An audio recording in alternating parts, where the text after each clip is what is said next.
Okay, so we've got a 4v1 Rondo today for you today. Objective is getting better at playing out from the back. So this can be positional. The bottom player fixed could be a goalkeeper. The side players could be two wide centre-backs. And your top player could be a defensive midfielder. So we've got what wants to be a really tight area because you've got one person in the middle who's going to get tired really quickly, and it's not going to be much of a challenge if this square's too big. So I suggest making this square nice and tight, so a 5x5 or a 6x6. But have a look and see what you feel comfortable with and what you think best suits as a challenge for the players. But as I say, it's a positional drill, so you want players to act and think and play like they are these players.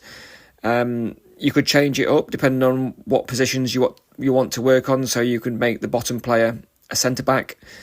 The players left and right could be full-backs in higher positions for when you've got the ball high and wide.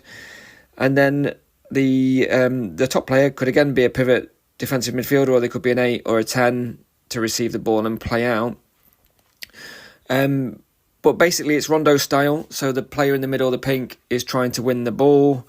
When they do win the ball, get them to swap with the person that they win the ball from. The players on the outside are trying to maintain possession, and you might want to put stipulations in that they either play off one touch or two touch, or they score a point for reaching 10, 15, 20 passes, whatever it might be. But this does want to be a challenge, and we want to think about it with an objective in mind. So when the right back here receives the ball, they should be looking to play forward. So they're receiving it on the back foot, they're opening the body up, and they're looking for that forward player, the 10 or the 8 or the striker in this situation, to play forward. If the defensive player has got across and blocked that passing lane, then they've got to look and they've got to play through the centre-back again to then play out left to switch play and build up more patiently. But think about those types of objectives. What do you want your team to do? What do you want these players to do when they receive the ball?